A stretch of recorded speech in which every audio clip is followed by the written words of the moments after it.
কয় নবীরে তো আল্লাহ কোরআনেই বলছে, নবী তো আমাদের মতো মানুষ। আরে বোকা, না না, আয়াত তো এখানেই শেষ না, আয়াতের সামনেও শব্দ আছে, সেটাও পড়ো।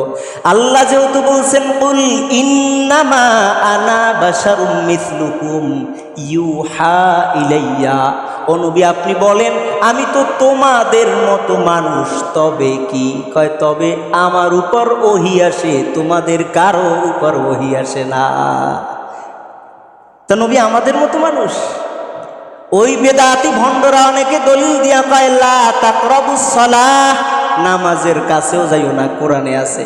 অথচ কোরআনে যে সামনে আছে নেশাগ্রস্ত অবস্থায় যাইও না, অপবিত্র অবস্থায় যাইও না, এইটার ওরা বলে না। তো যেই মানুষগুলি বলে নবী আপনার আমার মতো মানুষ, না না, নবী আপনার আমার মতো না, মনের ভুলেও বলা যাবে না নবী আমার আপনার মতো মানুষ। হ্যাঁ, সূরাতে নবী দেখতে আপনার আমার মতো মানুষ ছিল ঠিকই, হাকিকতে নবী আপনার আমার মতো না। সাহাবায়ে কেরামকে নবী বললেন, ও সাহাবায়ে কেরাম ইন্নী লাস্তু কাহাইয়াতিকুম, বুখারীর বর্ণনা, ও সাহাবায়ে কেরাম আমি কিন্তু তোমাদের মতো না, তোমাদের মতো না। আরো স্পষ্ট করে বুখারীর অপর রিওয়ায়াতে নবীজি বলেছেন ইন্নী লাস্তু কা আহাদিন মিনকুম, ও সাহাবায়ে কেরাম শুনো, আমি কিন্তু তোমাদের কারো মতো না, তোমরাও কেউ আমার মতো না, আমিও তোমাদের কারো মতো না। কারণ তিনি তো রাহমাতুল লিল আলামিন, তিনি তো সাইয়্যিদুল বাশার, তিনি আমার আপনার মতো হতেই পারে না। তিনি হলো গোটা জগতের জন্য একটা নূর। সুবহানাল্লাহ। নবী গোটা জগতের জন্য কি? আমি বলি না, কোরআন বলে।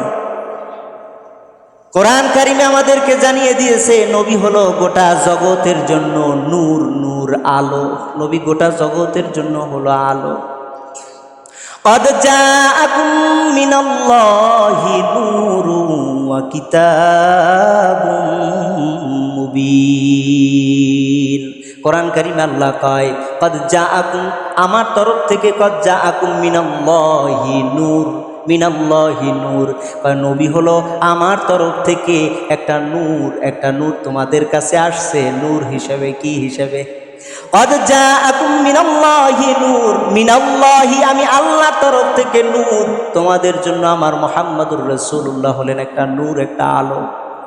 ইমাম বাইজাবি রহমাতুল্লাহি আলাইহি বলেন এই নূর বলতে কোন নূর? কয় আন-নূর হুয়া মুহাম্মাদুর রাসূলুল্লাহ। ইমাম বাইজাবি তাফসীরের ভিতরে বলেছেন, কয় এই নূর আর কেউ না, এই নূর হচ্ছে আন-নূর হুয়া মুহাম্মাদুর রাসূলুল্লাহ। সুবহানাল্লাহ। এই নূরটার কেউ না, এই নূর হচ্ছে আমার নবী সরকার দো আলম রাহমাতুল লিল আলামিন। নবীজি হচ্ছে আল্লাহর তরফ থেকে আমাদের জন্য একটা নূর। আল্লাহ কোরআনে আর এক আয়াতে কয় ওয়াদাইয়ান ইলাল্লাহি বিইজনিহি ওয়া সিরাজাম মুনীরা। আল্লাহ কয় আমার নবী হচ্ছে ওয়াদাইয়ান ইলাল্লাহি বিইজনিহি ওয়া সিরাজাম মুনীরা। আল্লাহ নবী, আমার নবী হচ্ছে, আল্লাহ কয় আমার নবী হচ্ছে আমার অনুমতি ক্রমে মানুষকে আমি আল্লাহর দিকে ডাকে। ওয়াদাইয়ান ইলাল্লাহি বিইজনি। এরপরে আল্লাহ কয় ওয়া সিরাজাম মুনীরা, নবীজি হচ্ছে সিরাজাম মুনীরা, একটা আলোকিত প্রদীপের নাম হলো মুহাম্মাদুর রাসূলুল্লাহ সাল্লাল্লাহু আলাইহি ওয়াসাল্লাম। আল্লাহ কোরআনে দুইটা আয়াতই তো পড়া পরে বললাম। একটা আল্লাহকে আমি তোমাদের কাছে আমার পক্ষ থেকে মুহাম্মদ সাল্লাল্লাহু আলাইহি ওয়াসাল্লামকে নূর করে পাঠিয়েছি, আলো করে পাঠিয়েছি। আবার কয় ওয়াদাইয়ান ইলাল্লাহি বিইজনিহি ওয়া সিরাজাম মুনীরা, মুহাম্মাদুর রাসূলুল্লাহ সাধারণ না, ওই মুহাম্মাদুর রাসূলুল্লাহ হচ্ছে একটা আলোর প্রদীপ। আম্মা জান আমেনা বলেন মুহাম্মাদুর রাসূলুল্লাহ কেমন? আমি একদিন ঘুমের ভিতরে বিছানায় শুয়ে আছি, মুহাম্মদ সাল্লাল্লাহু আলাইহি ওয়াসাল্লাম আমার পেটের ভিতরে আছে। এমন সময় তাকায় দেখলাম আমার পেট থেকে একটা নূর বের হয়ে গেল। সুবহানাল্লাহ পড়েন। কি বের হয়ে গেল? আমার পেট থেকে একটা নূর বের হয়ে গেল, আর ওই নূরটাকে আমি দেখলাম সিরিয়ার রাজপ্রাসাদ পর্যন্ত।